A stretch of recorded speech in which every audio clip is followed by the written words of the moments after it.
যখন দ্বারে এসে দাঁড়িয়েছে, দ্বারকার দ্বারে ছিল দাঁড়ি,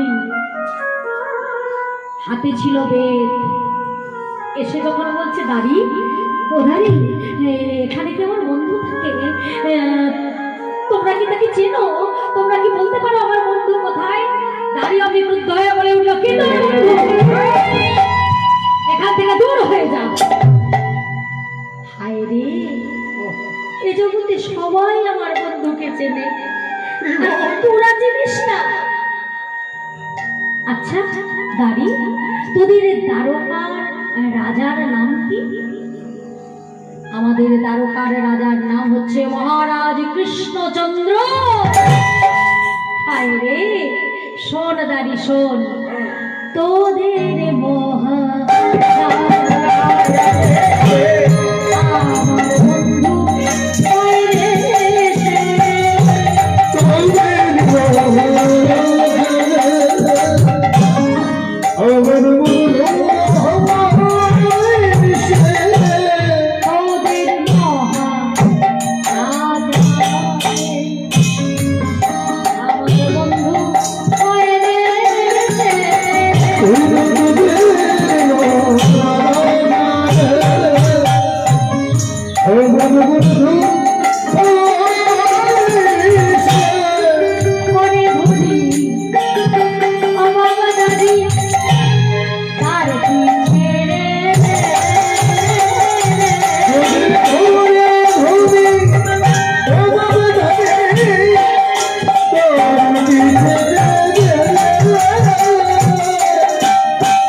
এসে বলছে আমাদের মহারাজ নাকি ওর বন্ধু।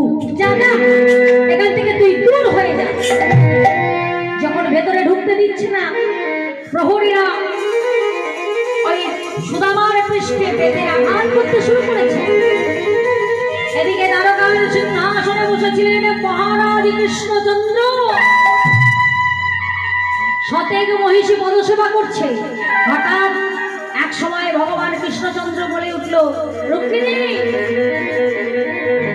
দেখো তো রুক্মিণী, মনে হচ্ছে যেন আমার চরণে একটা কাঁটা ফুটেছে।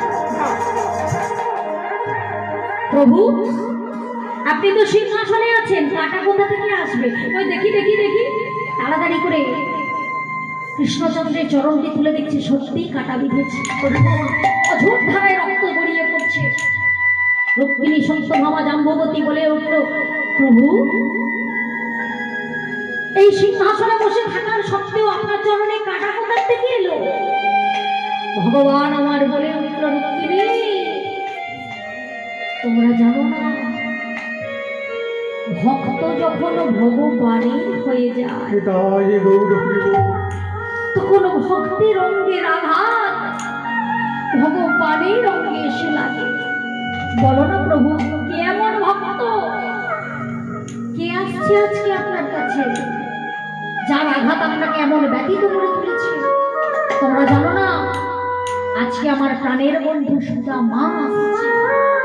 শোনো শোনো রুক্মিণী, পথে চলতে বড় কষ্ট পেয়েছে, সে চরণে বড় ব্যথা লেগেছে তার, তাই সারা দ্বারকাকে তোমরা ফুল দিয়ে সাজাও, চারিদিকে গালিচা পেতে দাও, যেন তার চরণে আর কোনো ব্যথা না লাগে। এদিকে দ্বারে সুদামা ঠাকুর অচৈতন্য হয়ে পড়ে আছে। সিংহাসনে বসেছিল কৃষ্ণচন্দ্র, যত ভাবে ওই সুদামার পৃষ্ঠে মারা হচ্ছে, প্রত্যেকটা ঘা কিন্তু ভক্তের পৃষ্ঠে লাগছে না, প্রত্যেকটা চাবুকের আঘাত গিয়ে পড়ছে ভগবান কৃষ্ণের পৃষ্ঠে। ছটপট ছটপট করছে যন্ত্রণায়, আর থাকতে পারছে না।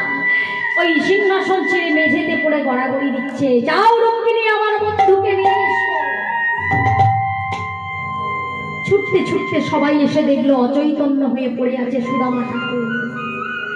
ভগবান কৃষ্ণচন্দ্র এসে আর থাকতে পারল না, ওই বন্ধুকে বুকের মধ্যে জড়িয়ে ধরেছে। কে কে তুমি? এমন করে আমাকে তোমার শীতল বক্ষে জড়াই। আমি আমি এসেছি বন্ধু।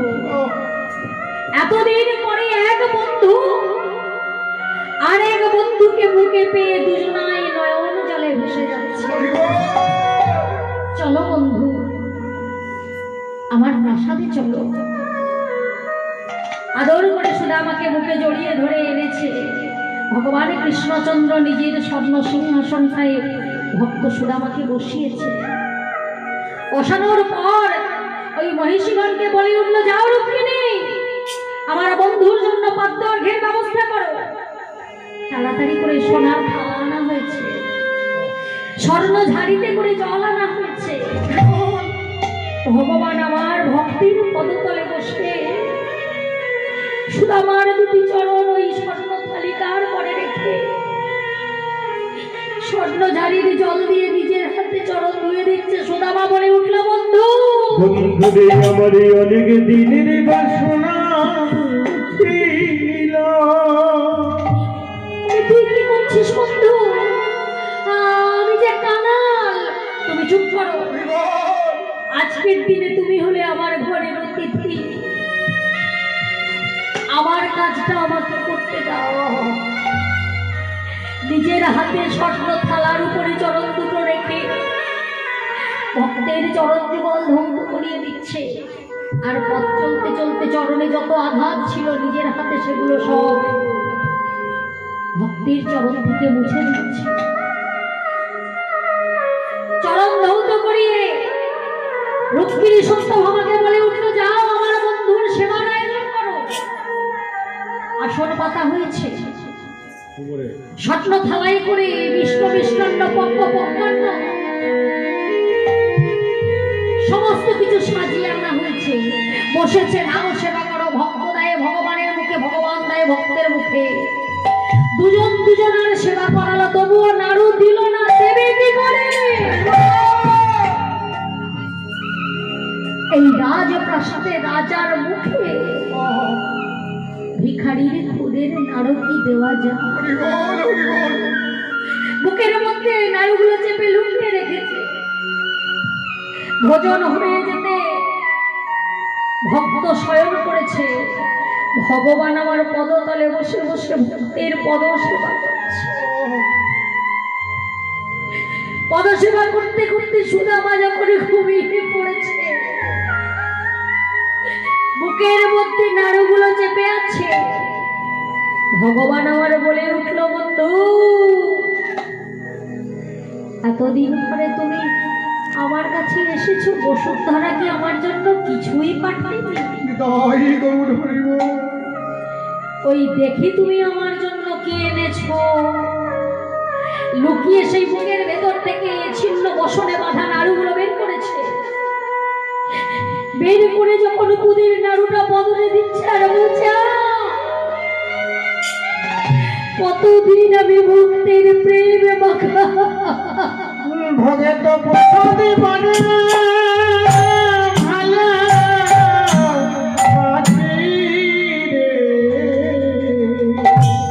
এমন প্রসাদ আমি পাই। সেবা করছে। কোথায় ছিল রুক্মিণী? ছুটে এসেছে। প্রভু, ভক্তের প্রসাদ তুমি একা সেবা করছো, আমায় একটু দাও না আমাকে একটু। রুক্মিণী সেবা করছে আর বলছে, প্রভু, এত সুন্দর এমন ভক্ত, আর তুমি নাকি তাকে করেছো।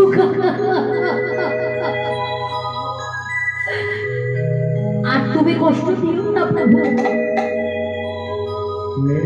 আর তুমি কষ্ট দিও না সুদামাকে। এবার তুমি কৃপা করো। গরুরের পৃষ্ঠে আরোহণ করে রুক্মিণীকে সাথে করে নিয়ে ভগবান আমার এলেন কোথায়? সেই বিদর্ভ নগরে। নিজ কৃপায় রাজ ঐশ্বর্য, রাজ সুখ, রাজ সিংহাসন সমস্ত কিছু প্রদান করে